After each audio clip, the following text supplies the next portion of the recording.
Hello, everyone. Welcome to the Design of Algorithms revision seminar. Uh, I will be presenting the revision seminar. So essentially, today, we're going to cover most of the content. So it's very content heavy. So hopefully, we'll be able to keep up with each other. And then if there are any questions along the way, feel free to also raise your hand and ask. Okay, cool. Just before we get started, an acknowledgement of country. I'd like to begin by acknowledging the traditional owners of the land on which we meet today. I would also like to pay respects to elders past and present. So, as a disclaimer, this workshop is not officially endorsed by any of the staff. So if there are any errors or if there are any typos, that is completely on me and not, nothing here is official. Okay, let's get started.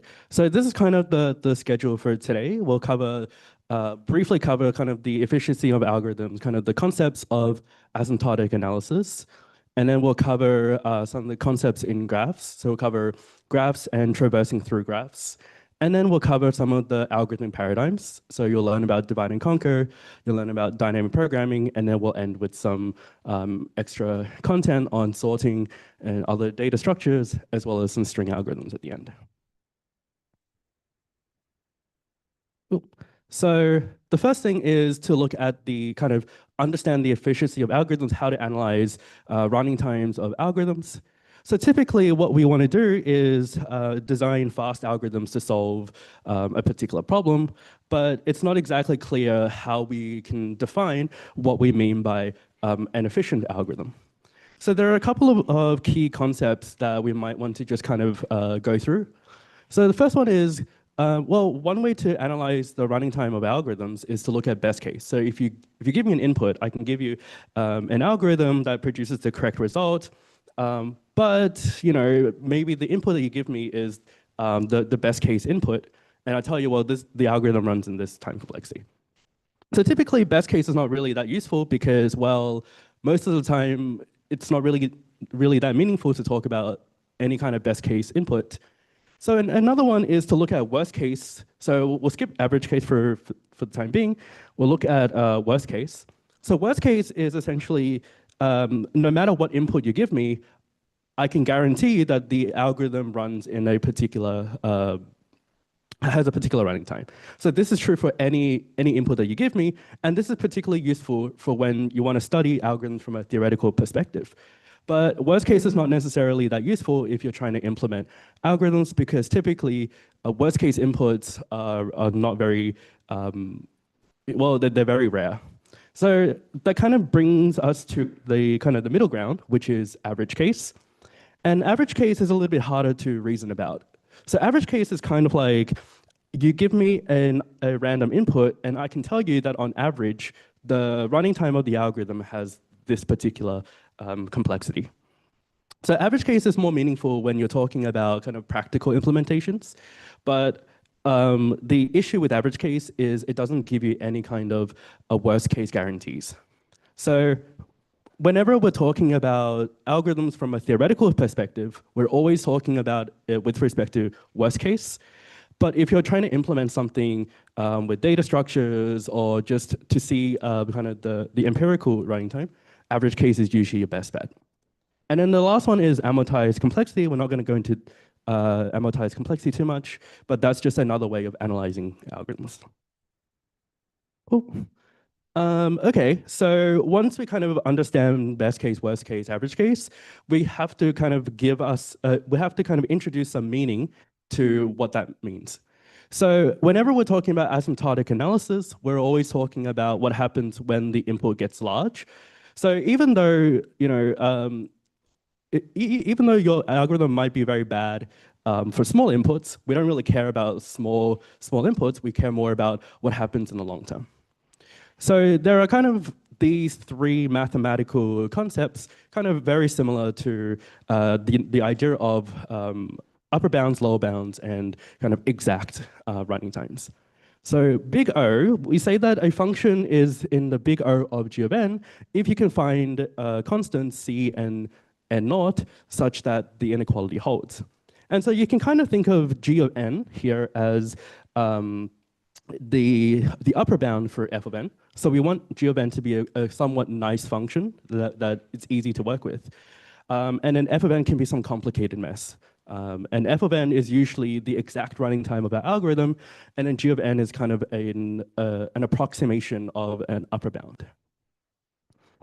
Big omega is kind of the opposite. So big omega is kind of a way to capture the lower bound. So we say that f of n is in big omega, so that should say big omega of g of n, if there exists c and naught such that f of n is at least c times g of n. And then the big theta is kind of the intersection. So we say that f of n is in big theta of g of n if both big O and big omega are true. Does anyone have any questions with this, with these ideas? No. And so some notes. So here are some notes you can take away. So we don't really care about what happens for small inputs. So your function can be very, very, very bad for small inputs, but then for large inputs, your function becomes much better. And constant c and n naught should not depend on your actual input itself.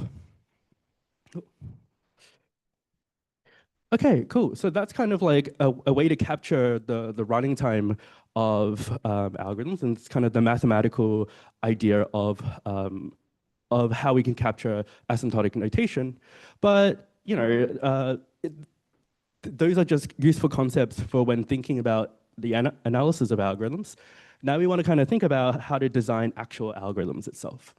So to do that, what we're going to do is we're going to typically work on graphs, because graphs are kind of really nice abstract structures, and they're very easy to work with. So a graph is given by a set of vertices and an edge relation. So it's given by a set of vertices and a set of edges, where the set of edges is a binary relation on V. So an edge is just a relation on the set V cross V.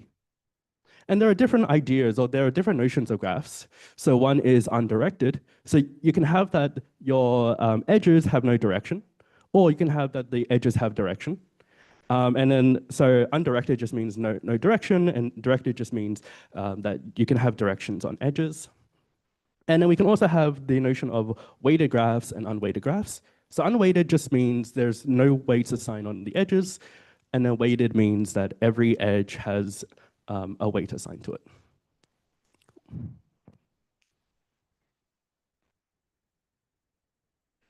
Okay, and then just kind of a few more concepts. So connectedness is important when we're talking about certain kinds of algorithms.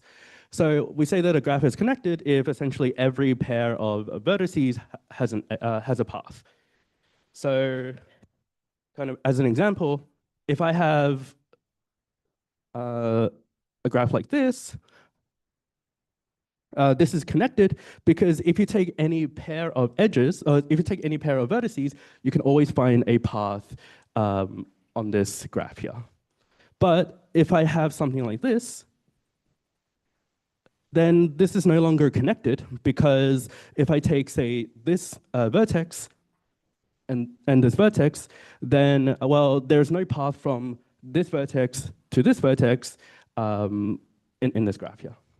So in other words, a connected graph has exactly one connected component, and a disconnected graph has at least two connected components. Okay. And then the other important concept is the notion of cycles. So a cycle is essentially just a path where the starting vertex and the ending vertex are the same. So here, we can kind of see that this portion here forms a cycle, because if you break this up into a path, you can see that the starting vertex and the ending vertex will be the same. So I can define a path from here to here to here and then to here, and then the starting and the end vertex are the same. So that's essentially the idea of a cycle. And these two concepts together kind of give you the definition of a tree. So we say that a graph that is acyclic and connected is a tree. And in fact, this is the characterization of what it means for a graph to be a tree. And we also have a different notion, a different concept called a forest. And a forest is just you take the disjoint union of trees. So all of your connected components are trees. Cool.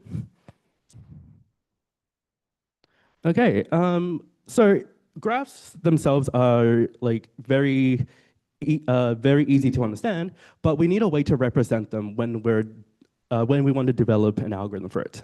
So there are two main representations of graphs. Actually, many more exist, but for this course, we'll mainly focus on two kinds of representations. So the first representation is an adjacency list. And an adjacency list, you essentially have an array.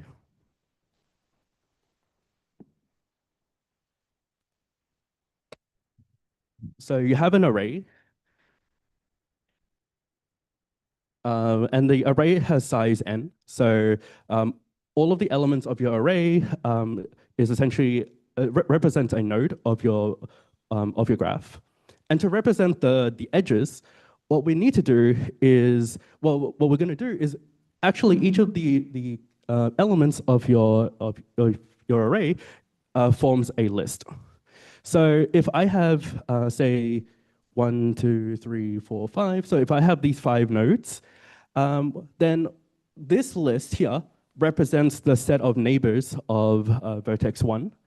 And then this list here is the set of vertices that are adjacent to a vertex 2, and so on and so forth. And so that's how you can define the edge relation as well. So for example, if I had something like this, where we have 1, 2, 3, 4, 5, 6, then what I can do is I can define an adjacency list as follows. So I have an array of size 6, 2, 3, 4.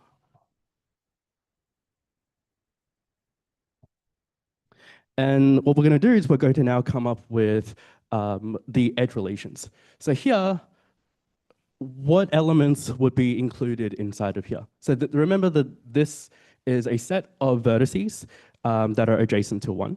So if I look at this graph here, what is included inside in here? So what does that list include?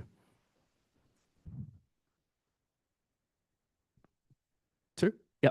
So I can define a list just 2. And that represents the fact that 1 is adjacent to 2.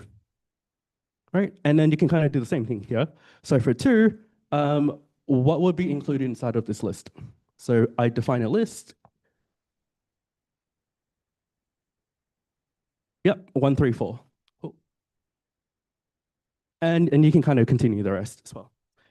So that's a way of representing a graph where the lists themselves represent the edges. And my elements of my array form my vertices. And this representation is useful when the graph is very sparse.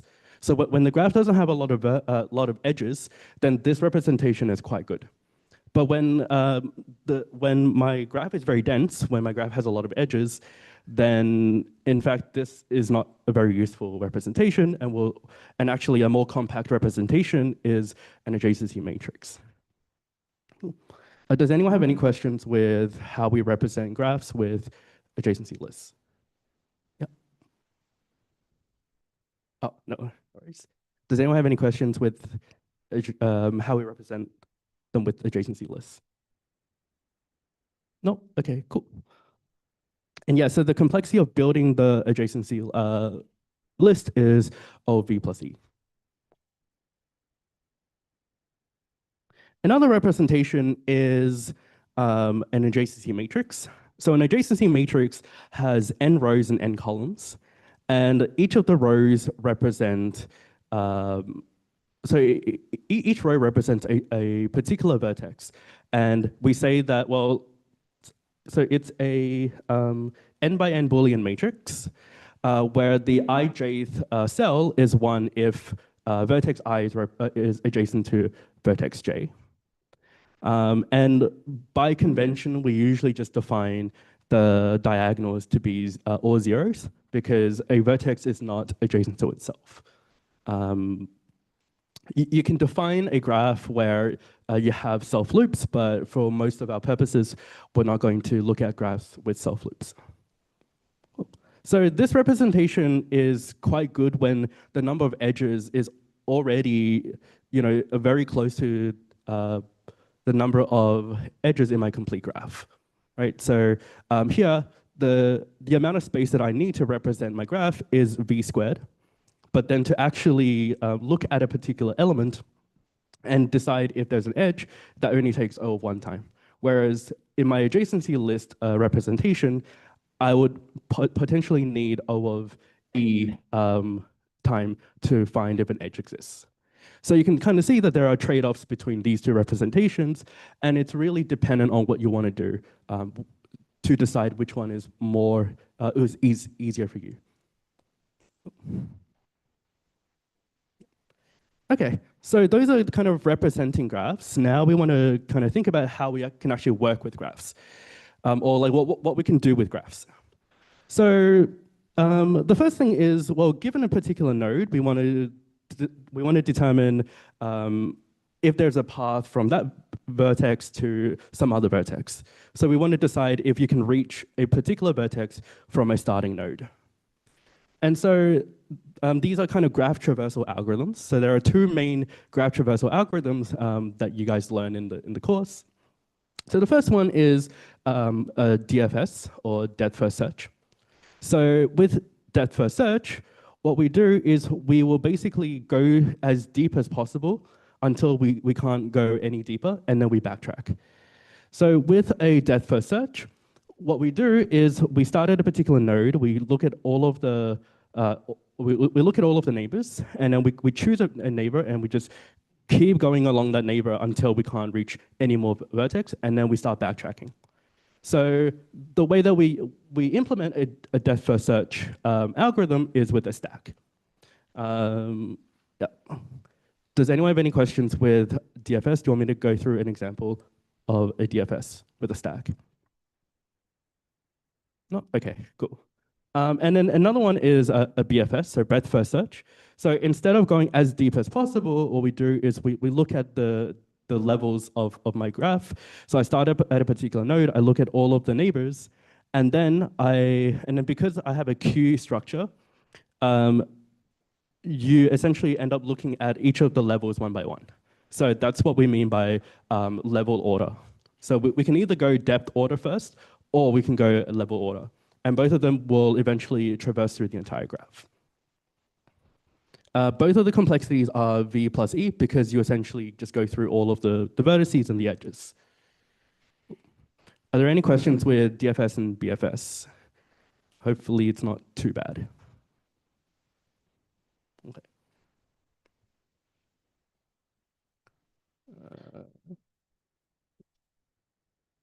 Okay. So a few more terminology before we start with some actual problems. So the first thing is, well, for a given subset of graphs, there's a really nice ordering of vertices that we can use. And in fact, this kind of ordering will be very useful for when you're thinking about dynamic programming later on. So let's assume that for now, G is directed and acyclic. And well, in particular, the acyclic nature is the most important aspect. But for now, we're just going to assume that it's also directed.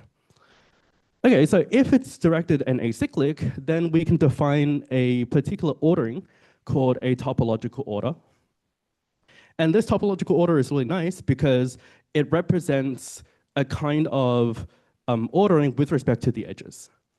So in particular, if you know that there's an edge from U to V, then in the ordering, you know that U should come before V. And so this is what we mean by a topological order. So, okay, so this is useful because it defines a way of traversing through the graph, traversing through the directed graph, Yeah, in such a way. And we'll see why this is useful for dynamic programming later on. Okay, so the question then is, well, okay, so suppose we know that a topological order exists. How will we actually find it? So the first thing to note is, well, if you know that the graph is directed and acyclic, then there is a node that has no predecessors, or there's a node with in degree 0. Can anyone give a brief explanation why that's true? So if I know it's acyclic and directed, then I know that there's a vertex that doesn't have any predecessors. Yep. Mm-hmm. Yeah, but why do we know that such a vertex exists? Yeah, a bit more. You're essentially there. So let's suppose that there is no vertex, right? Well, okay, so if there's no vertex that has no predecessors, then what I can do is I can always just keep backtracking, right? Uh, oops. And if I backtrack long enough, then eventually I must end at a cycle, uh, right? Because if I backtrack for, say, n plus 1 times, then by the pigeonhole principle, some vertex must be hit twice. And so that's how we end up getting a cycle. So we know that if you have an acyclic graph that's also directed, then we know that there is at least one vertex that doesn't have any predecessors. And so that's kind of the starting point for our actual topological order. Okay, so what we can do then is, well, there are kind of two methods. So the first method is we can just use a DFS. We can just do a DFS, and that will give us a topological order. Or we can just do exactly what we do here. So we know that if you know that the graph is direct and acyclic, then you know that there is some vertex that doesn't have any predecessors. So we can just use that as our starting point, and then we can just keep iterating through the graph and keep choosing the vertex that doesn't have any predecessors. And eventually, we'll get the entire graph. Yeah.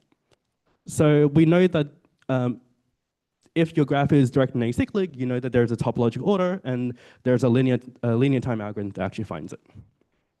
Okay, so that's just something that's useful. Now we're going to go through kind of another concept called a minimum spanning tree. So a spanning tree itself is just a tree that spans the entire graph. So every vertex is included in my tree. And kind of the algorithmic problem that we want to solve is, well, okay, so given that we know a spanning tree exists, we want to find the one that has minimum cost. So how would we do this? Any thoughts? So we want to find a spanning tree with minimum cost. Does anyone remember the algorithm? Dijkstra's is not quite spanning tree. Yep. Yep. So do you know roughly the algorithm for Prince? Yeah.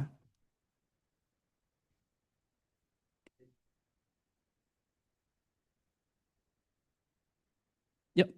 Pretty much. So what we want to do is we want to build a tree one by one. And the way that we do this is, well, we just, okay, so say that we have the intermediate tree, we just choose the vertex that's closest to the tree that we're building, and then eventually we'll hit all of the vertices. So let's kind of do an example here.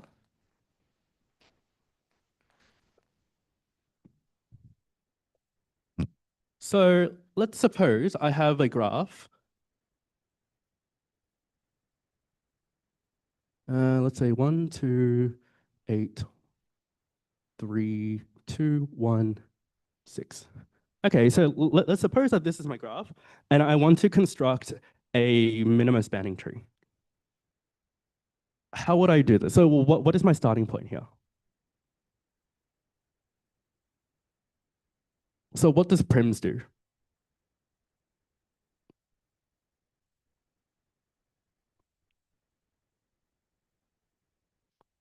Okay, so maybe I'll give you the starting point. So Prim says, okay, let's just choose a random vertex, or let's just choose a vertex arbitrarily. And the reason we can do this is because every vertex will be in the spanning tree eventually. So we can just start at any vertex. So let's say I start at this vertex here. Maybe I'll label it. So 1, 2, 3, 4, 5, 6. So I start at a node 3. How do I build my tree? How do I build my MST here? So my tree is basically just a single node. What is my first step? Well, what is my next step?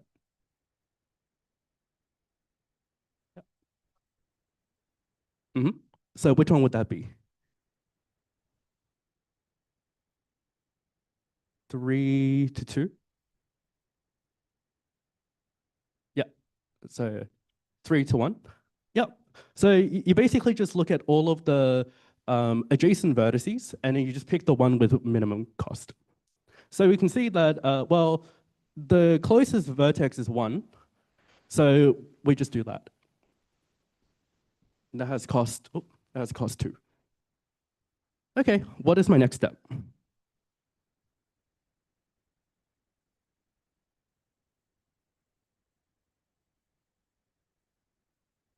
So what vertex do I choose? 3? Uh, wait, from 1 to 2? Yeah, sorry. This is 2. Yeah. Yeah. So you go from 1 to 2. That has cost 1. Okay, and what is my next step? I haven't hit all of the vertices yet, so I need to keep going. 4? Yep. So oh, that has cost 3.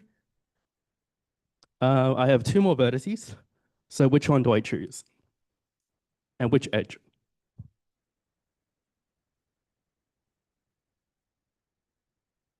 So it's either between 5 and 6. So you guys technically have a 50-50 shot at picking the right vertex. 6? Why 6?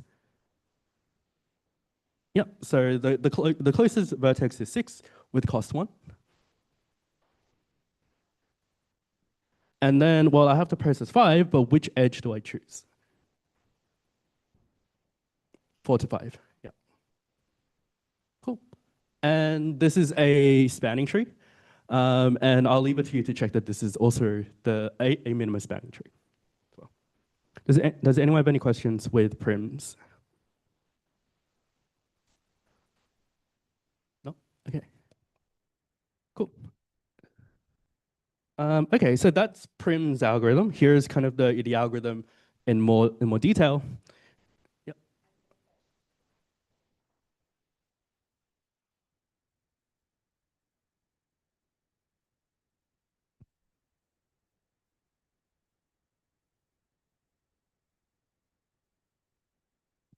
It doesn't actually matter how you go. So you don't. It doesn't matter like which vertex you start at technically, right? Um, and if you have like say a 2 vertices where that have equal weight, then you just pick one arbitrarily. But as long as you follow the process of prims, you'll eventually get a minimum spanning tree. Yeah. Oh, yeah, and then so here's the algorithm um, in a bit more depth. So you choose a starting vertex arbitrarily. That's what we did. We started with 3, but you could have chosen any other vertex. As long as there is a vertex not yet connected to the tree, you just choose the closest vertex. And then you just keep doing this until you have no more vertices. Okay. Um, what is the running time of this algorithm?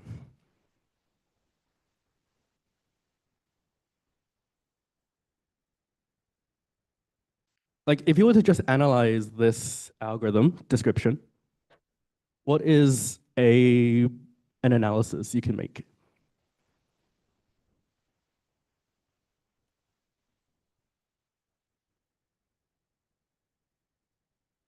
uh, yn. Well, how many iterations do you make?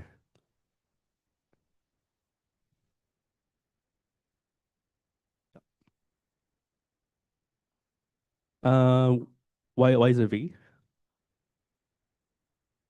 Yeah, but it's not exactly clear what. So like, if you look at this operation here, as long as there's a vertex not yet connected, how do you know that that's all one? It's not exactly clear, right? So it's not as easy as just saying it's all v. Does anyone else have any other? Yeah.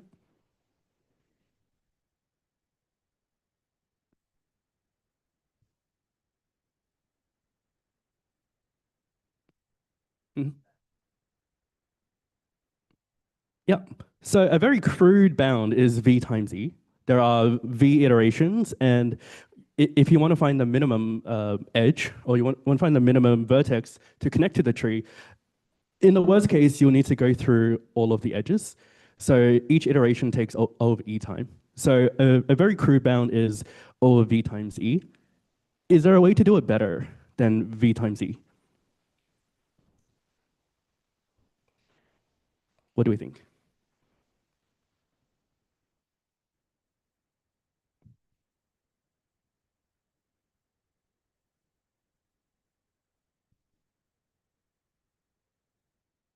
Yeah.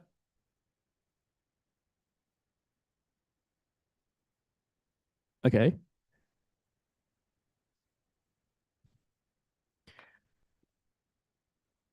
You're getting closer. So in some sense, we do want to, we don't want to iterate through all of the edges because some edges are kind of redundant because there are vertices we've already traversed. So okay, so the answer is yes, there is a way to do it better. But it's not because of the algorithm itself, but it's how we store input into the algorithm. So I don't know if you guys go through it, but okay, so the first part is just a very crude bound. So there are v iterations, each operation takes of e time, so there's v times e complexity, but actually we can do it better, and we can do it better with a priority queue. So a priority queue itself is a very neat data structure that is essentially a queue with some extra information. So what we want to do is we want to maintain a set, or we want to maintain a priority queue for the set of elements that we haven't yet visited. And then what we want to do is we want to essentially choose a vertex that we haven't visited with the minimum cost. So we want to be able to essentially come up with a way of ensuring that the two operations here, extracting the minimum and then decrease key, are satisfied. I will not go through it in depth, but you can read through the slides and you can have a look at how we can make it a bit better. But the running time that we get is actually e times log v. So we improve from v times e to e times log v. And then this is kind of the complexity that you can state for prims. Does anyone have any questions with this? Oh. So for all intents and purposes, the complexity of prims is e times log v. Cool. Cool. Okay. Now we get to another kind of algorithmic problem to do with graphs. So first of all, we started off with, okay, given a weighted graph, what we want to do is come up with an algorithm for the minimum spanning tree problem. But I guess um, a more natural question we want to ask is, can we visit, like, what is the shortest distance from the current vertex to, say, some other vertex in the future? So maybe we have like a road network and we want to calculate the shortest distance from my house to the University of Melbourne. What we can do is, well, this is exactly just the single source shortest path problem, assuming that we want to get to a particular destination. And there is a very well-known algorithm called Dijkstra's algorithm that actually does that for us. Does anyone remember Dijkstra's algorithm. In fact, it's very similar to Prim's. It has kind of very key similarities with Prim's. It's also a greedy algorithm, so what is kind of the greedy step here?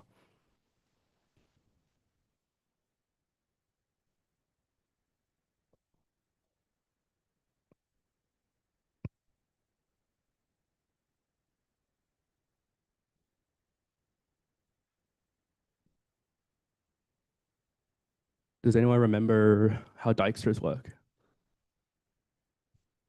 Yep.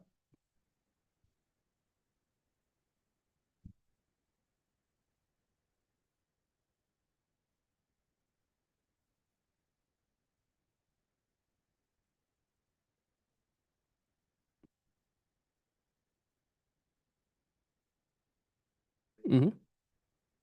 Mm-hmm. Yeah. So I guess I'll draw some similarities with Prims, so maybe it's a bit easier to understand. So remember that in Prims, what you do is you construct your tree iteratively by just choosing a node, the node that's closest um, to the tree that I build. In some sense, Dijkstra is essentially the same as that, but we're not building a tree. We're building a set of paths. So say that I have a path that I've already computed. What I essentially do is I look at the the closest vertex. So I look at the vertex. So maybe I have a set of vertices here that's all connected to some vertex that's already processed. What I want to do is I want to essentially look at the what I want to do is I want to look at the vertex that minimizes the cost. So what I want to do is I want to ensure that I keep track of the shortest distance to the current set of process vertices that I've already looked at. And then I always take the one that has minimum cost. And this is essentially a Dijkstra's algorithm itself. Whoops.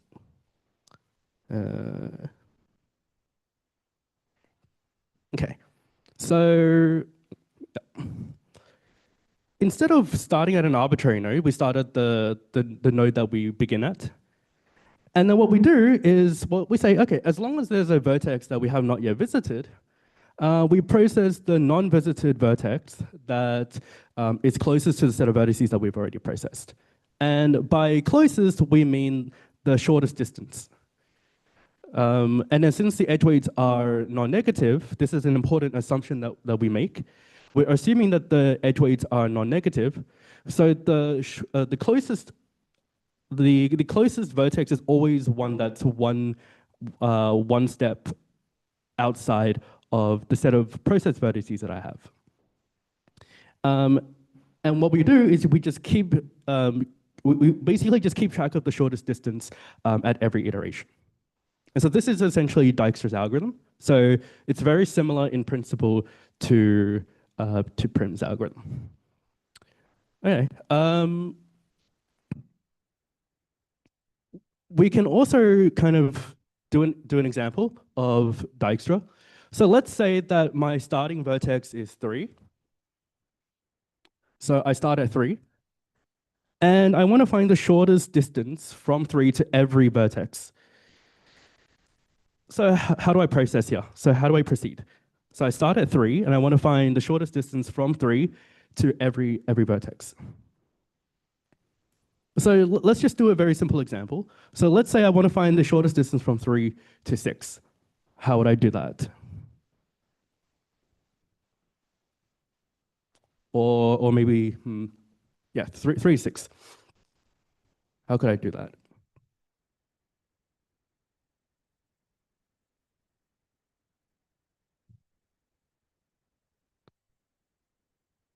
Yep.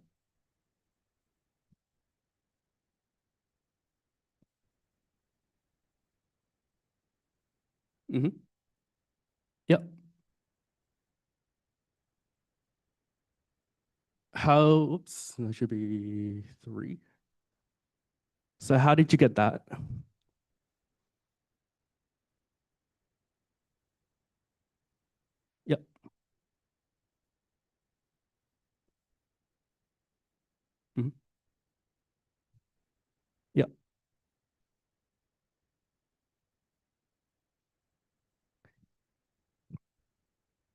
Mhm.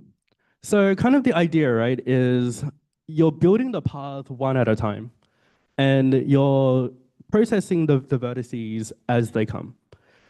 So the kind of key insight here is we only ever need to process vertices exactly once. So once we process a vertex, then we never process it again. So here's the kind of algorithm in more depth. So there are kind of two main steps. So the first step is we make an initialization step. So we initialize a Boolean array visited, and this kind of just keeps track of what vertices we visited already. And we create a distance array called dist. And initially, dist of v is infinity for every vertex that's not u, and dist of u is 0, right? Because the shortest distance from u to u is 0, but the shortest distance from u to every vertex is currently unknown. So we just set it to a really large number, namely infinity. Okay, so then we go through the greedy step. So we look at each vertex one at a time. So the greedy step is we want to process the unvisited vertex that minimizes dist of v, and then we update dist of v for every vertex. So how do we do this? Well, the first thing is you mark v as visited, because once you process it, you visited it already. And then when we process v, all of the vertices that are adjacent to v will have their shortest distance changed. So if I if I process 3, then I know that the shortest distance from 3 to all of its adjacent vertices is no longer infinity. So what I need to do is, before I process a new vertex, I need to update all of those shortest distances. So if I look at 3, then I know the shortest distance from 3 to 1 is either going to be infinity or it's going to be the edge weight 2, right? So what I can do is I can redefine d1. So initially d1 will be infinity, but once I process 3, then I know the shortest distance from 3 to 1 is going to be 2. And similarly, the shortest distance from 3 to 2 is going to be 8. The shortest distance from 3 to 4 is going to be 3. And then from these set of distance values, then I look at the vertex that minimizes the cost, and namely it will be this, right?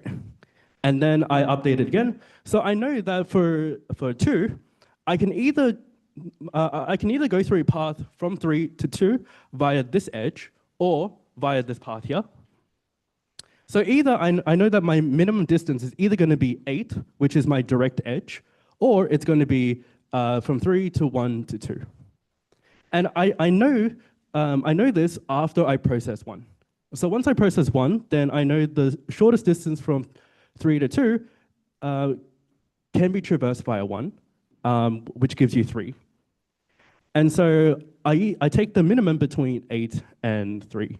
So then d2, after the second iteration, becomes the minimum of 8 and 3.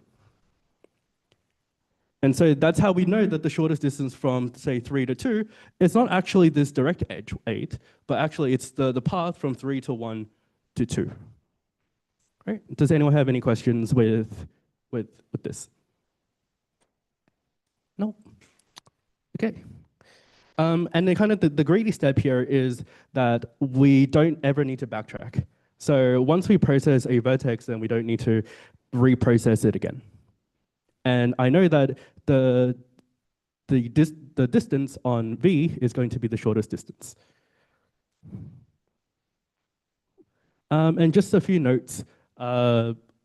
We can replace visited array with a priority queue, just as we did with prims, because the visited array itself just keeps track of what vertices I've already visited. And if we want to return the path itself, so we don't want to just find the length of the path, but we want to find the path itself, then we can just use a predecessor array during the greedy step, and we just keep track of what the parent is. Analysis, so very similar to Prim, so I'm not going to go through it.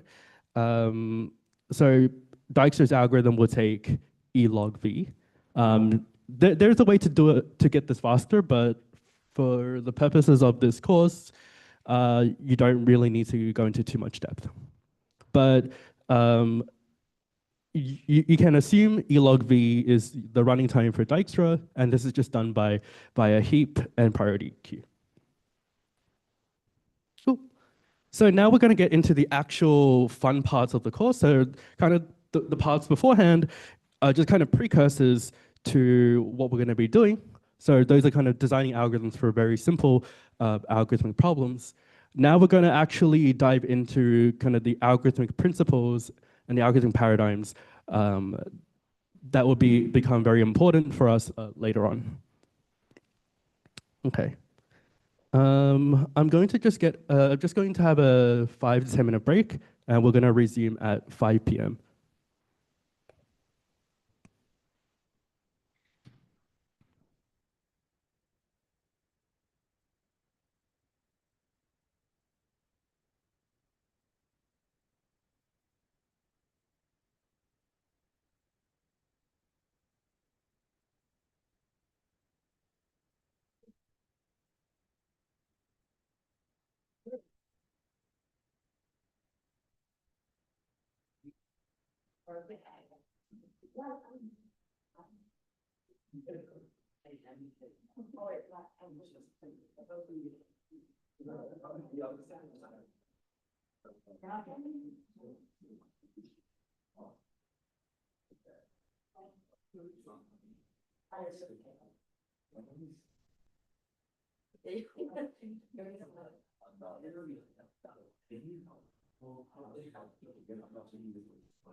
That's like a long thing for the you do that for that. You basically the second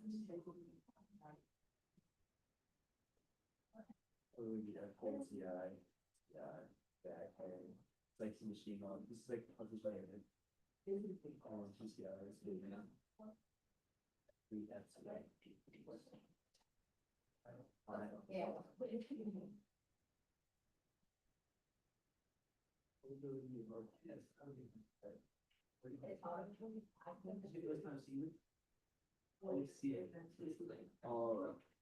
lot of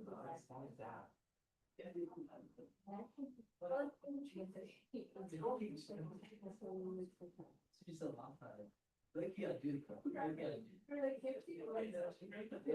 Bullet.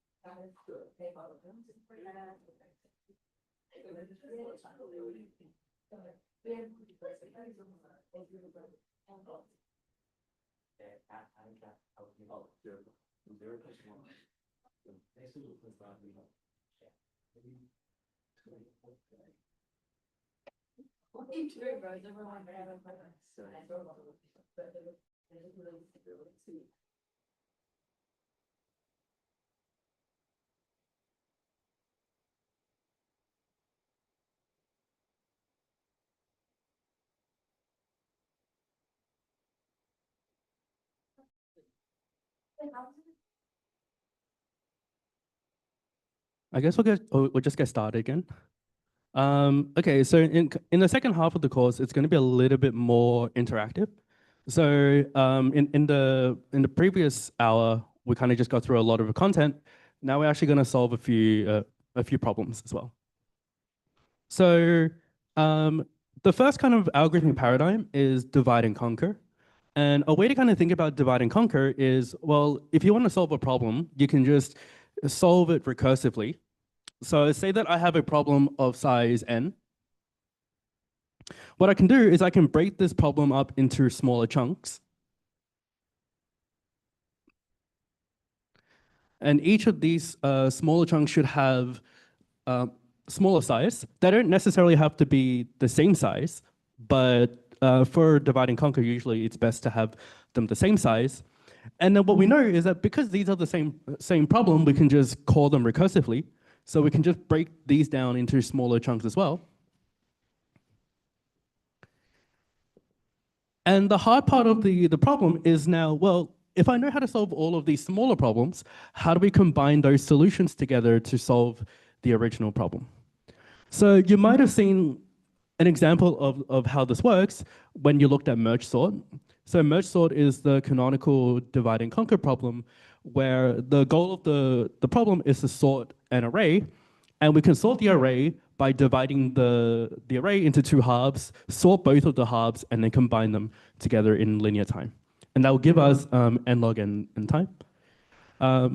Just as a brief demonstration, we'll go through how merge sort works.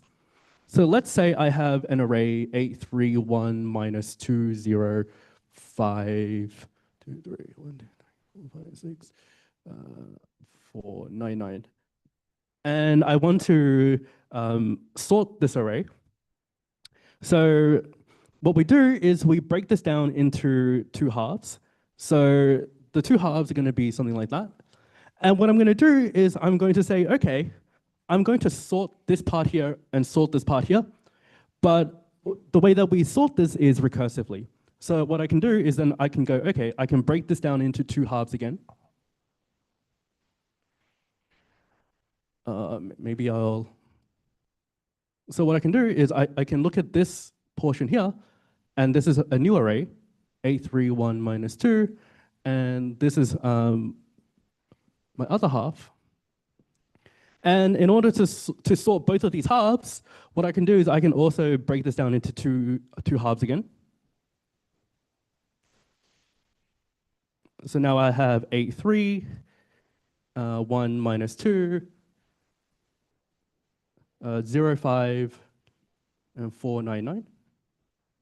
And I mean, these are small enough for you to be able to sort them yourself. So this will become 3, 8, minus 2, 1, 0, 5, and 4, 9, 9. Okay, so given that I've already solved all of these problems, how do we combine them together to sort, to basically create this sorted array and create this sorted array here? So how would I sort this part here, given that I know these two portions here? So let's say your input is this array, and I know that this is sorted, and this array, and I know this is sorted.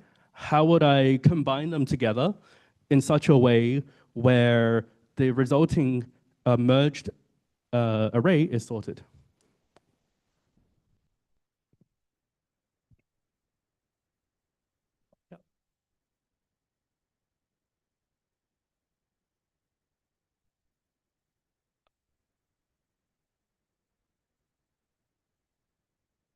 Mm, yeah, so you can just compare everything, but do you need to compare everything?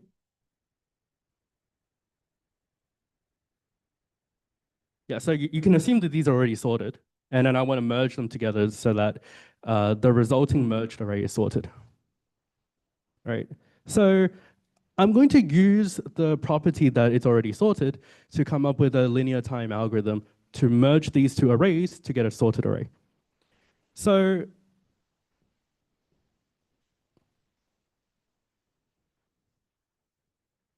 what I know is I can just have a pointer to each of the heads, and I compare these two elements. Now we know that -2 is smaller than 3. So if I look at my sorted array, I know the sorted array has to start at -2. And then what I can do is I can just move this pointer ahead by 1. And then I compare these two elements here. Now, 1 is still smaller, so then I move this pointer, but it's the end of the array, so I just append the rest. And that gives me my sorted array here. So all I really need to do is just have 2 pointers, one at the head of my first array and one at the head of my second array. And then I just keep increasing the pointer depending on the relationship between the elements that I point at. And by doing this, I can basically merge these two sorted arrays in linear time. And because I can merge these in linear time, well, in fact, I can merge these two arrays in linear time, right? So what ends up happening is I've broken down the problem into 2 smaller subproblems, each of which have size n/2. And then to combine the two arrays together, I only need a linear amount of work. So what is the running time that I get? Well, it's given by the formula. T of n equals to 2 times T of n/2 plus O of n, and then you can work this out to be n log n.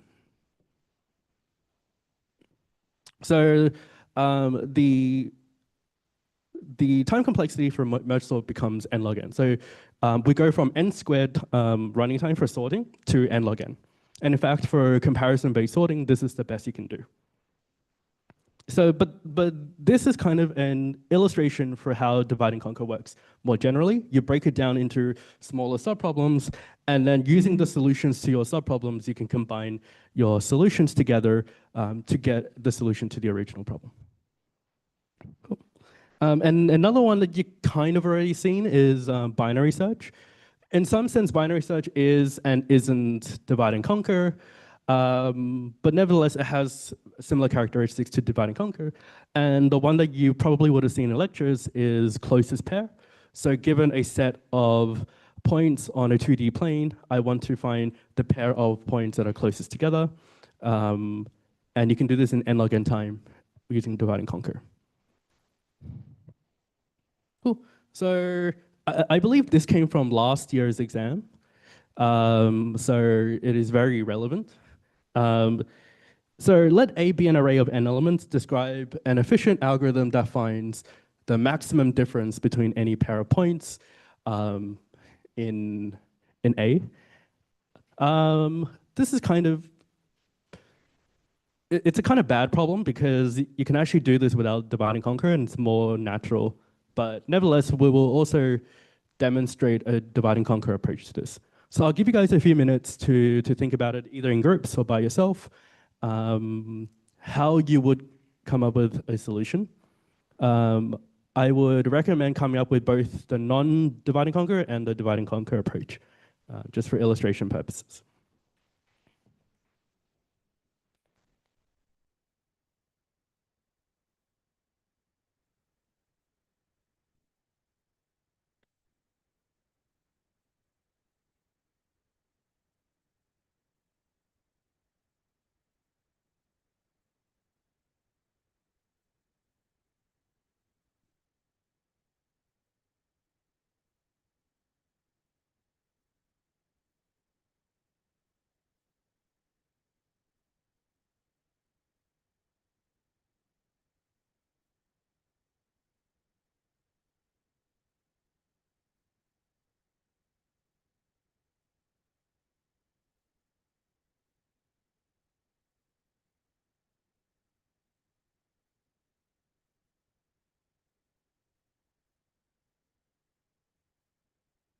Just while you're thinking about the problem, the running time you want to try to achieve is O of n.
Are there any thoughts on how you would approach this?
Good. Oh, this one is.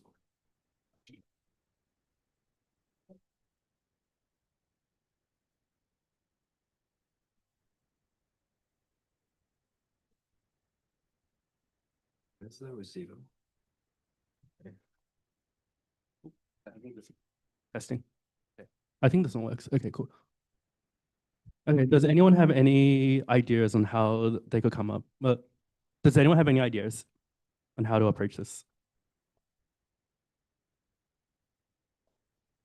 Like, okay, so if this was given to you in an exam, what is kind of like your first thought? Yeah.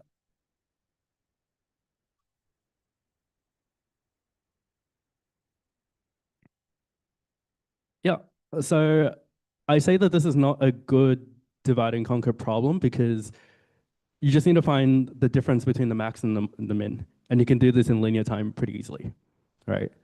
But okay, let's suppose that you were required to come up with a divide and conquer approach for this. How would you do it? So kind of the same idea, right? You want to find the min and the max of the entire array. But how would you do it in a kind of divide and conquer approach? So there are kind of two key steps you want to describe. So you want to describe the divide step. So I guess you have an array of n elements, and we'll assume that n is a power of 2 just to make things a bit nice. What is your divide step?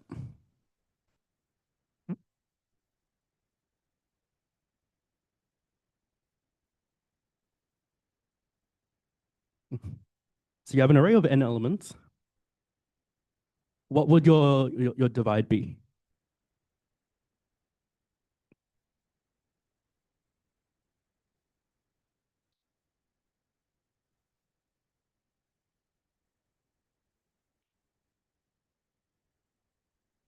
How are you splitting your array? In half? Yep. So you just split in half.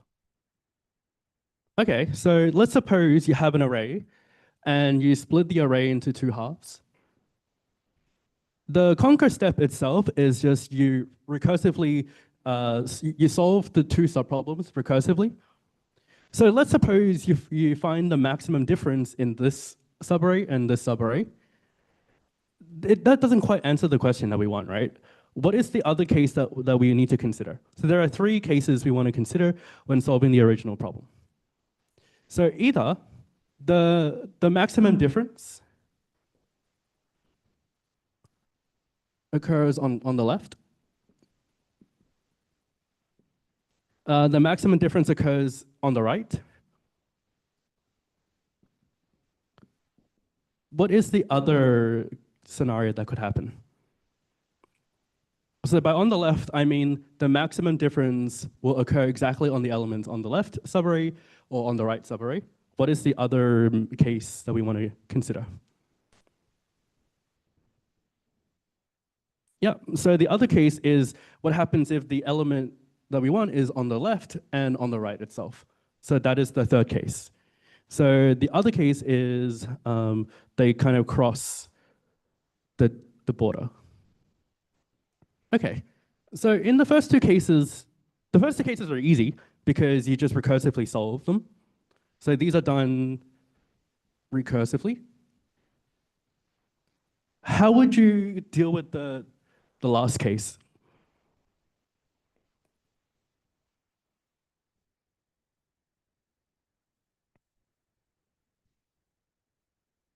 Mhm.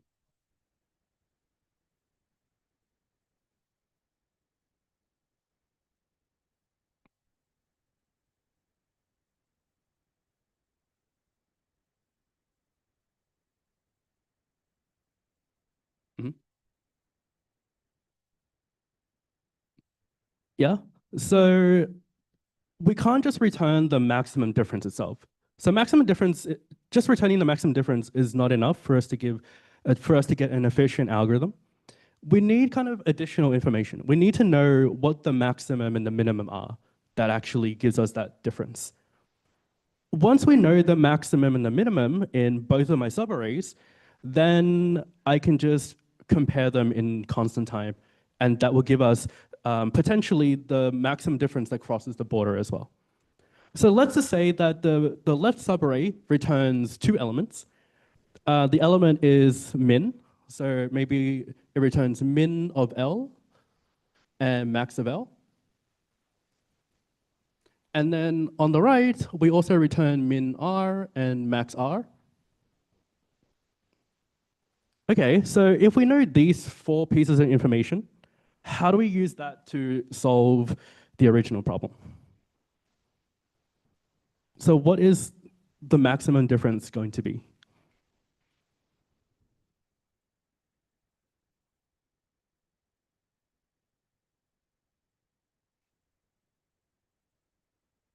Yeah, so we want to return, so there are kind of four cases, right? So it's going to be either everything on the left, so that's going to be max L minus min L, or it's going to be max R minus min R, or it's going to be max R minus min L, or it's going to be max L minus min R. And then we just return the maximum over all of those cases, right? So I'm not actually going to write it out, but hopefully you kind of understand the idea.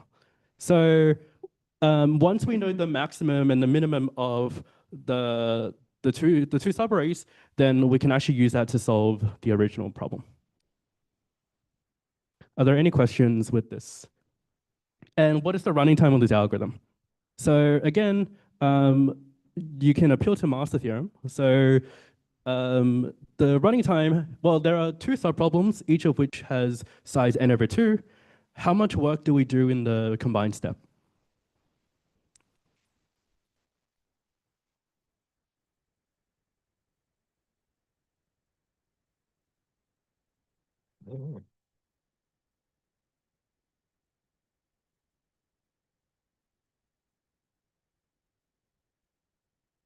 I was out the shower. It might have to show and then turn on. I see. Otherwise, you do that.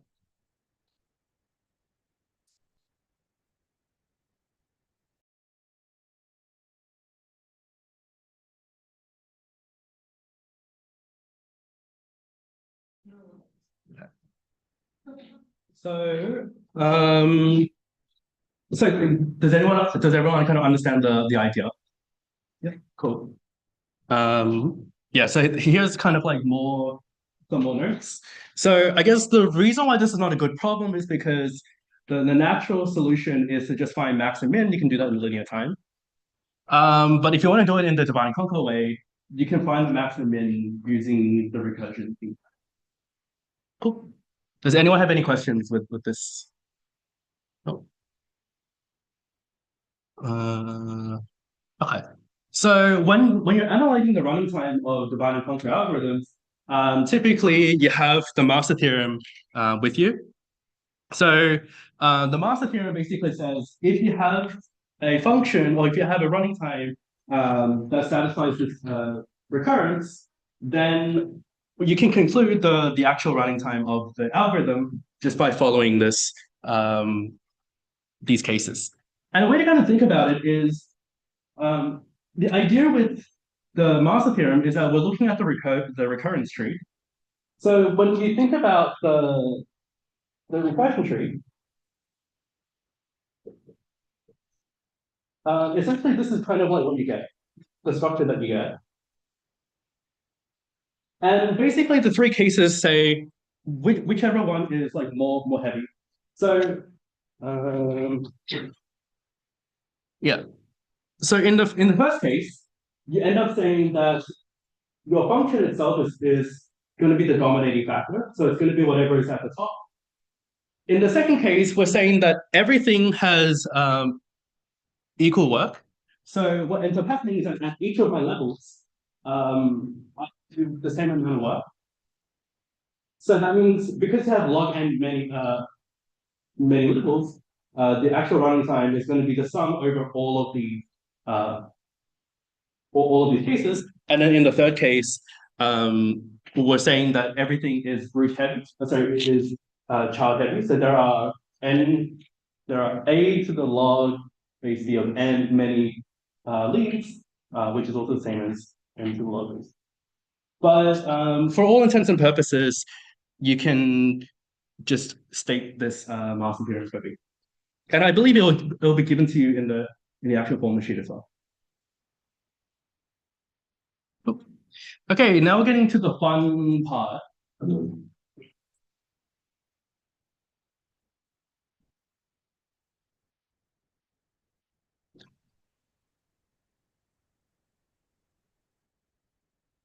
Okay, now we're going to get into the fun part. So divide and conquer is fun, but it's not exactly the most riveting paradigm. Instead, we're going to look at is dynamic programming. So dynamic programming is a very interesting paradigm itself. So the way to think about dynamic programming is we're essentially breaking the problem into smaller subproblems like we do with divide and conquer, but this time the subproblem solutions themselves overlap. And so because they overlap, we're going to be reusing solutions over and over again. So if we're reusing solutions over and over again, it doesn't make sense for us to recompute everything on the fly. Instead, what we're going to do is we're going to just store that in memory so that when we need it, we can just call it in constant time. And so this allows us to have what would be exponential time algorithms actually becomes polynomial time algorithms, which is good. Okay. And so it allows us to design more time efficient algorithms, but the trade-off here is that we become more space expensive. So even though we have very efficient time algorithms, we have very poor space efficient algorithms themselves. And so as designers of algorithms, that's kind of a consideration you want to consider. Do you want to have more, do you want to have an algorithm that is more time efficient or more space efficient?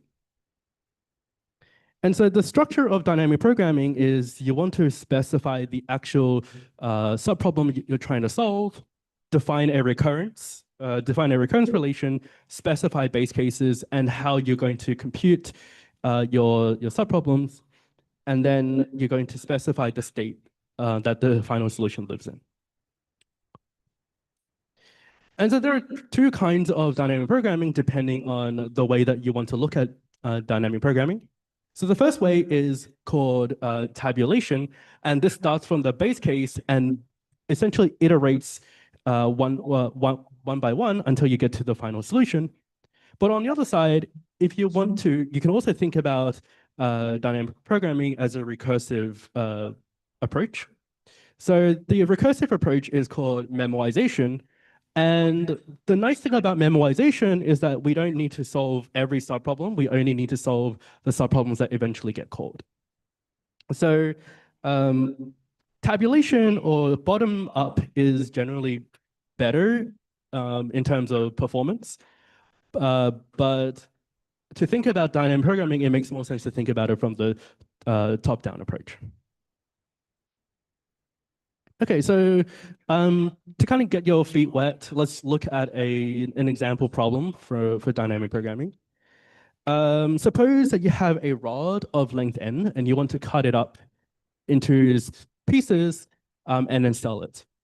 You know that the cost of so what you want to do is you want to cut it in a way where you maximize total profit, and a rod of length I is worth EI dollars.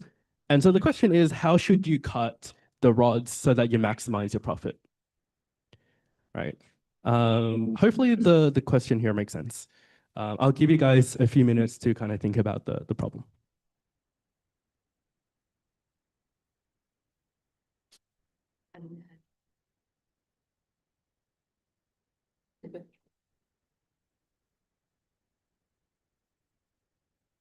Yeah.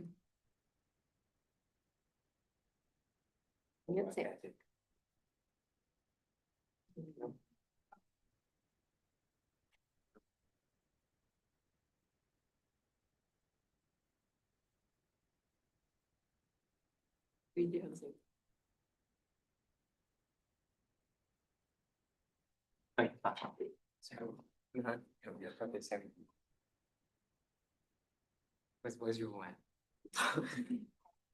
Wait, no, we've done this. Yeah, this is for emotional. Yeah. No, it's knapsack.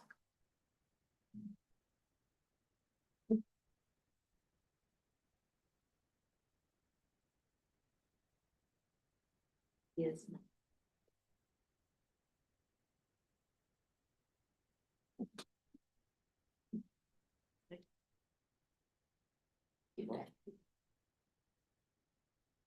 Is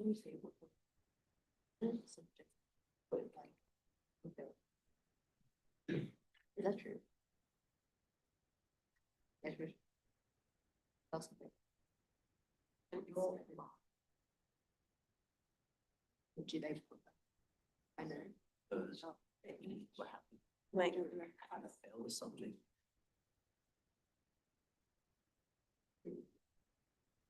On something.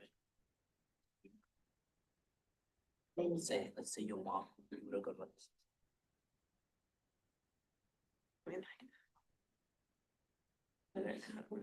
oh. Check about that. Every time.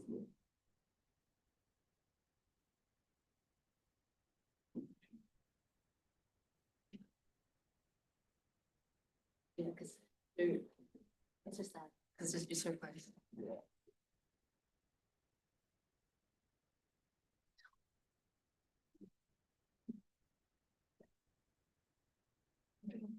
That was wild.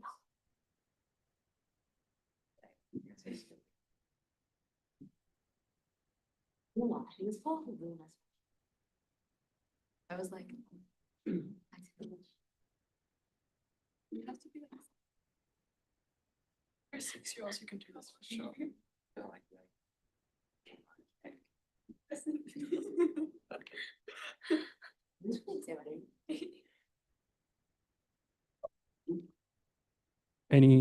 Any thoughts?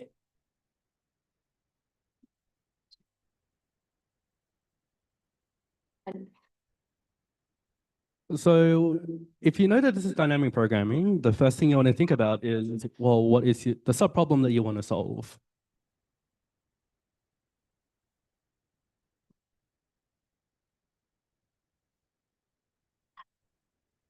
So how many parameters should I have for my DP table?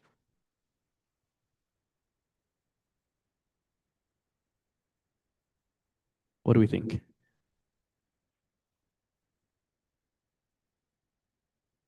Who here thinks we only need one parameter? And if it's one parameter, what parameter is it?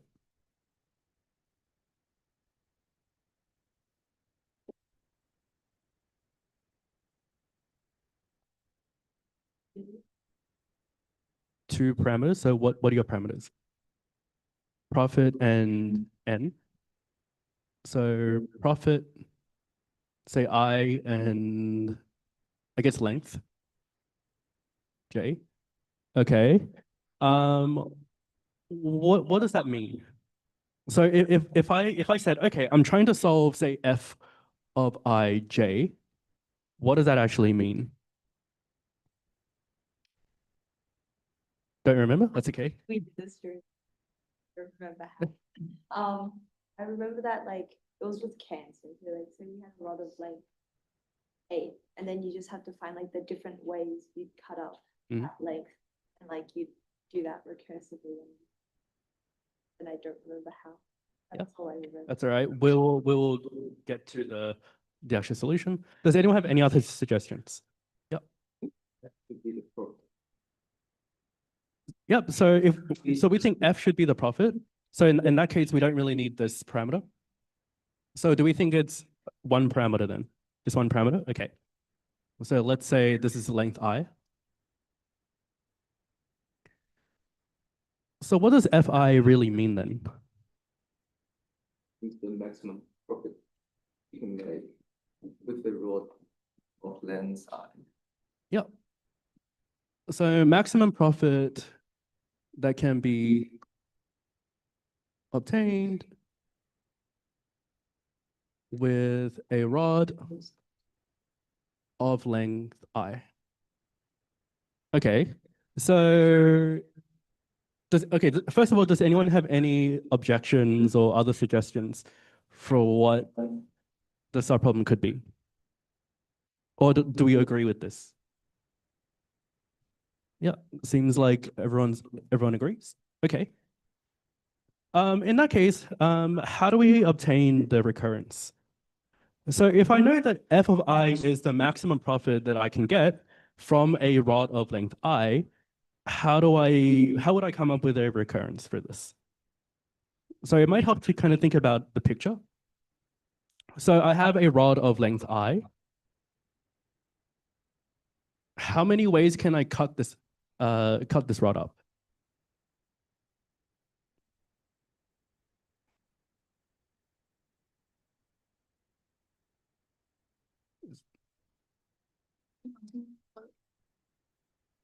Yeah. So it can come from a different rod of size, like all the different lengths you've been given. Mhm. Yep. And it would be the max of that when you calculate. So Yep, you've pretty much got it. So the kind of idea is, well, if I have a rod of length I, then I can look at where the last cut occurs. So let's say that the last cut is at J. So in other words, I have a piece of length I minus J or something, or I minus J plus 1. And I have a rod of length J. What is the profit that I get here? So if I cut it here, then I get a piece of length I minus J plus 1, or I minus J, depending on how you see it. And I have a rod of length J. So what would the profit here be?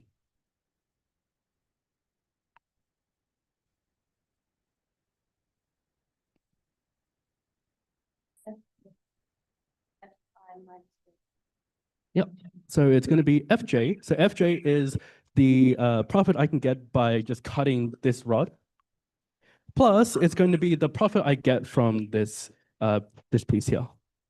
So plus P of I minus J plus 1. And then I just take the maximum over all possible J.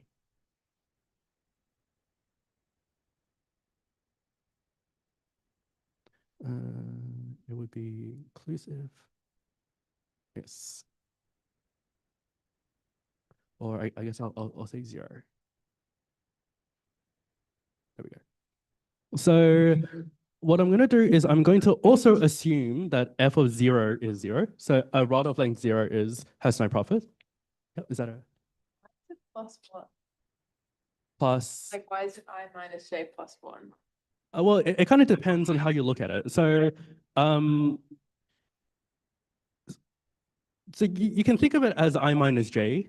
Sometimes it's easier to, so if you look at an array, sometimes if you want to get the length from J to I, then sometimes, so some people view it as I minus J plus 1 because you need to also include the J. And so the length sometimes is just I minus J plus 1, or some people view it as I minus J. Right? So like, you don't really, I think it's actually better to do it as I minus J. I think that makes it clearer. So then, yeah, okay, so that works. But you can also do I minus J plus 1 and then just fix the indexing a little bit. But it really depends on how you view the length of a subarray. Yeah. Yeah. I think for this sake, this actually makes sense because we get f of 0 plus p of I, which is you don't cut anything. Yeah. Okay, so we essentially get this recurrence, right? Okay, so once we have the recurrence, then we need to specify the base case. So base case here is f of 0 is 0.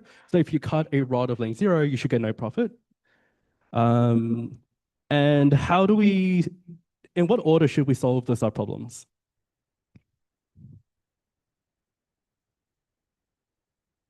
So if we want to eventually solve the original problem, we're solving f of n. But in order to solve f of n, what subproblems do I need to solve?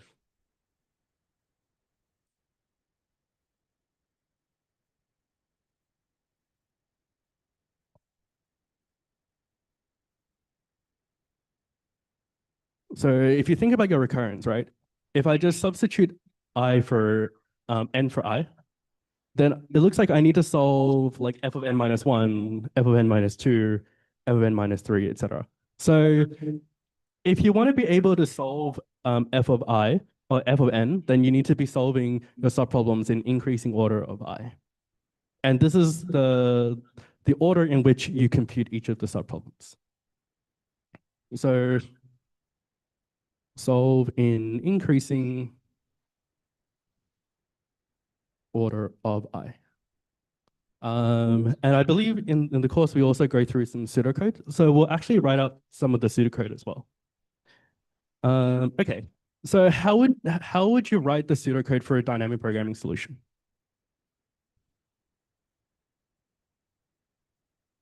So let's just say that this is my recurrence. How would you solve, or how would you write pseudocode for this? So let's say I have a function called f, and f will take in one parameter. Let's say length. What would I do here?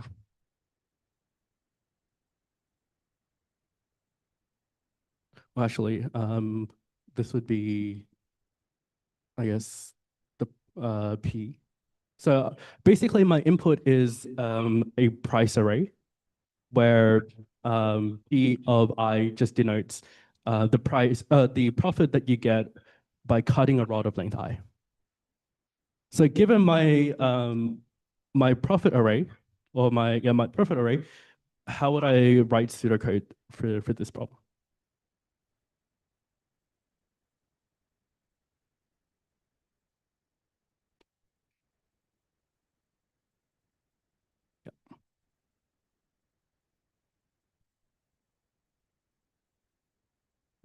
Actually, my function itself will just have f of I, but then the actual problem will have a profit array here.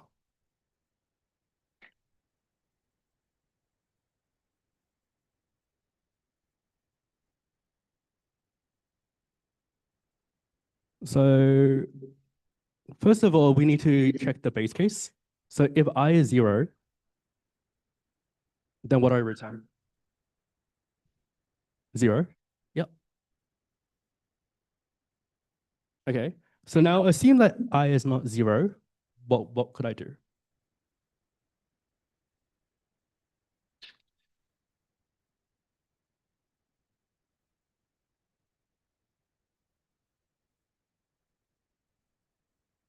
Yep. You would look through all of the lengths. Yep. And then you find the max of, or you compute the function for the current minus that length. Yeah. So you essentially just follow this recurrence, right? So you would just go, okay,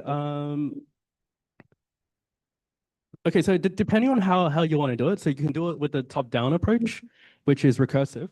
So if it's recursive, then you need to construct a memoization table. So say that you have a table T that you compute. So then you say, okay, if T of I is not 0 or is not like minus infinity, maybe you initialize everything to minus infinity. Yeah.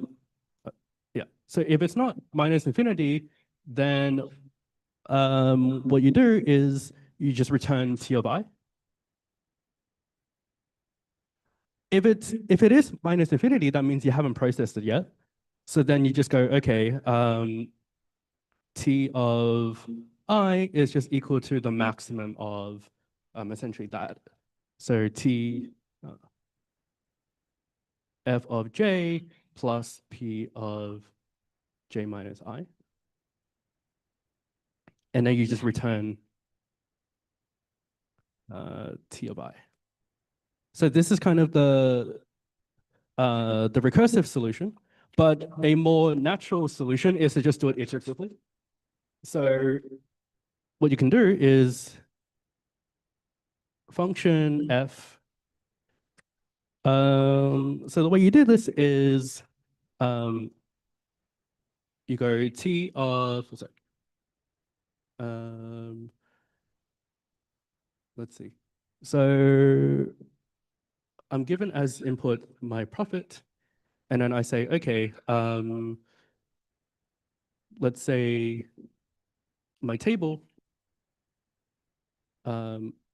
is, you can think of an array of size n.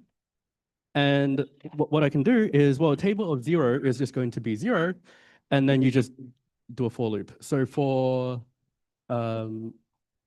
I, for I less than equal to n, what you can do is you just basically compute this. You just compute, so table of I is equal to max table of j plus p of j minus I. And then you just return table of n. There we go. Right?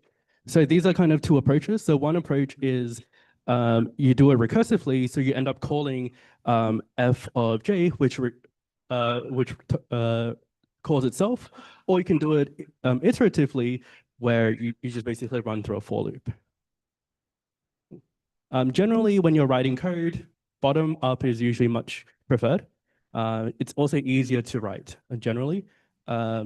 With recursive calls, you need to be a little bit careful, because if you end up not terminating, then you're not in good hands. Cool. I guess a last example of DP is Floyd-Warshall. So Floyd-Warshall is very important because it is kind of the canonical problem for many shortest path problems. So here, our problem that we want to solve is, well, for every pair of vertices, we want to compute the shortest path. So one approach is to just use Dijkstra. You could just use Dijkstra's algorithm and then just do it for every source node, but that's actually much less efficient in most cases. And it only works on restricted graphs as well. Whereas Floyd-Warshall works on essentially any type of graph, assuming you don't have any negative cycles.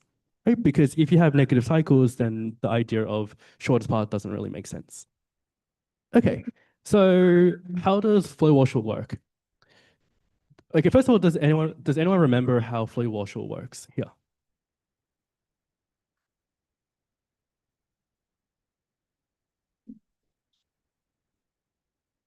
So it is dynamic programming. So what would my start problem be?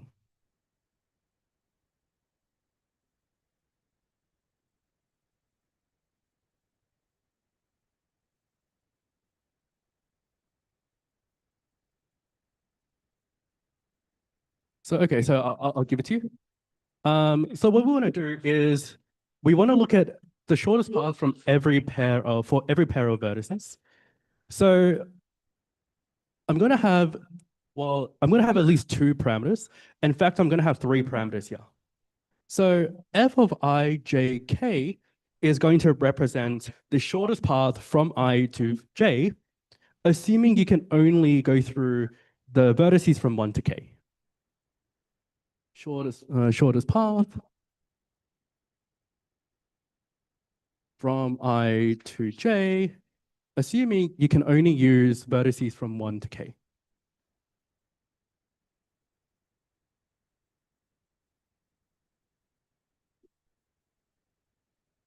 Only using vertices from 1 to k. Okay, so how would I come up with a recurrence for this? So I have the shortest path from I to j, assuming I only use the vertices from 1 to k. Well, if you think about what the shortest path will look like, there are kind of 2 cases. Either the shortest path from I to j will include the vertex k, or the shortest path won't include the vertex k.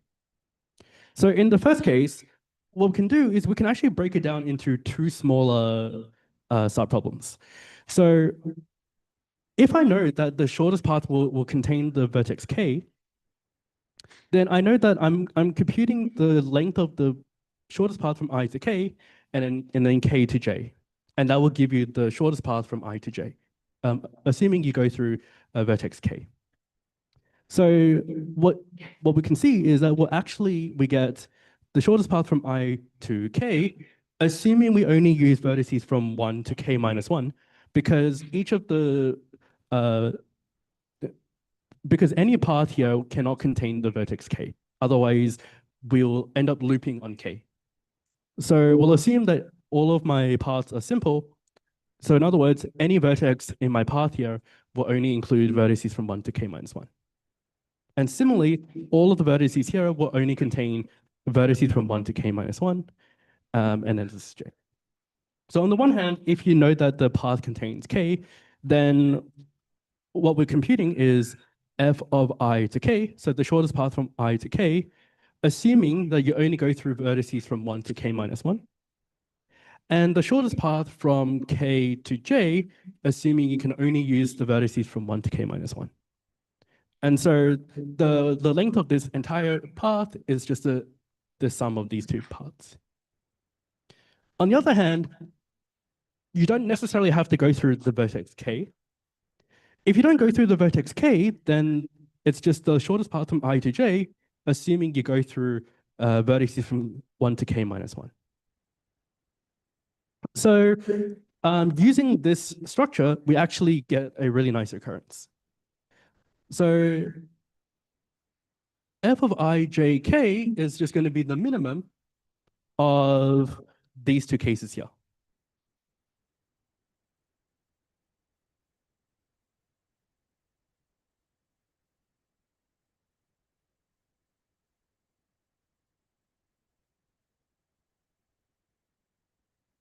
And that gives you the recurrence. Are there any questions with how we derive the recurrence here? So the recurrence, you can just think of it as either the shortest path will contain the vertex K, or it doesn't contain the vertex K. If it doesn't contain the vertex K, it's just ijk minus 1. If it contains the vertex K, then we break the path into two smaller parts. Each of the parts can only contain vertices from 1 to K minus 1. And then we solve the subproblems in increasing order of K, where the final solution itself is just going to be the grid, the two-dimensional grid, where we look at the case where the last parameter is n.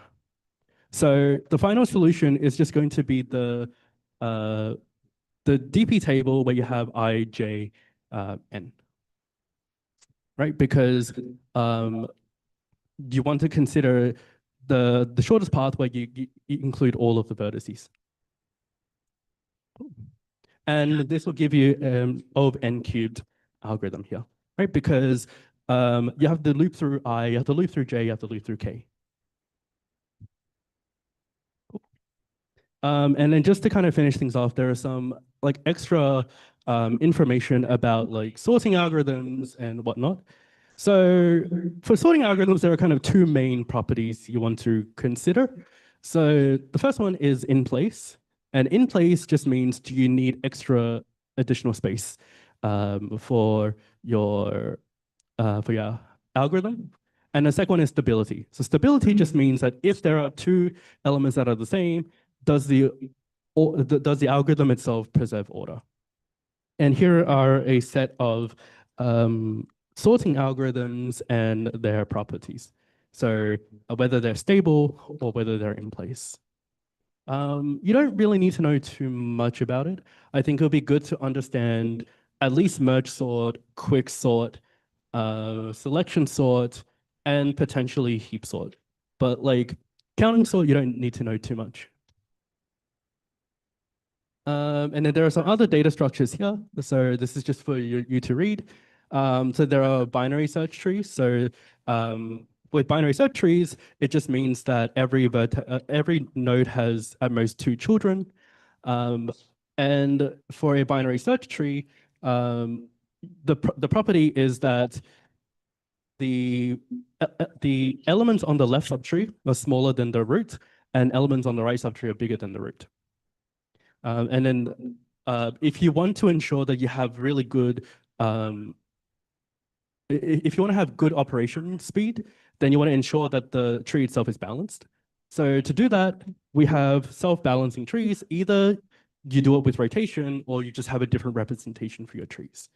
So in the case where rotations does the rebalancing, you get things like AVL trees, red-black trees, and splay trees. In the case where we don't do it with rotations, you get things like 2, 3, 4 trees and B trees. And then there's some more information about heaps. And then some information, about hashing. So hash tables are just a data structure that allows you to map keys to values. And essentially a hash table is defined by a hash function. And one of the things we want to look at is, well, if we have large enough number of elements that we want to input into our data structure, then we will eventually get collisions. So we need to be able to accommodate for collisions. And there are many different approaches to it. One of them is open addressing, which is you just use a sequence of probes to eventually get to a slot that's empty. And then the other one is separate chaining. So separate chaining just means you chain, you essentially make a linked list of elements that map to that particular slot. And the last thing is essentially a thing you could do with strings is pattern matching. So given a large text string, what we want to do is we want to be able to find a pattern somewhere. So there are many different algorithms out there, and it's a very rich area of research as well. One of the well-known algorithms is the KMP algorithm, the Knuth-Morris-Pratt algorithm, where you pre-process your pattern using what we call a DFA. And that allows you to check whether such a string is a substring of your larger text. But there are many other algorithms out there that does the same thing. So Boyer-Moore, Horspool, and Raben-Karp. They do slightly different things, but they essentially achieve the same kind of result. Yeah, and that's essentially it for today's workshop. There's also going to be a problem set coming out later tonight, so you can take a look at that, and solutions should be out pretty soon as well.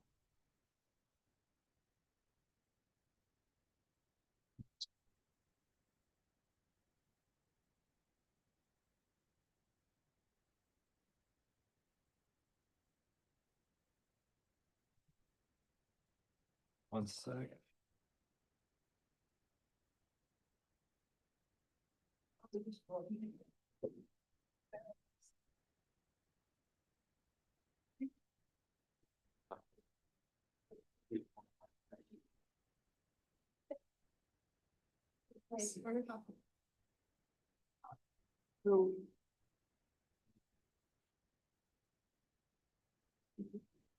Yeah. Right. Thanks for coming down, everyone. The slides and the problem set will both be available tonight. It'll take a little bit of uploading, but they will be there. QR code, short URL, both point to the exact same place.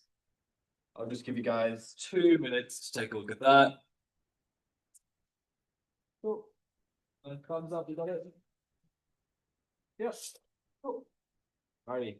And second of all,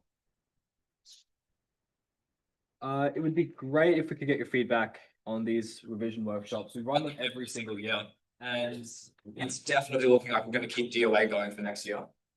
So we'd be keen to hear what you think, what you like, what you think we can also add. Not too much for us to have. Have a great night, everyone. Thanks for sticking around so late.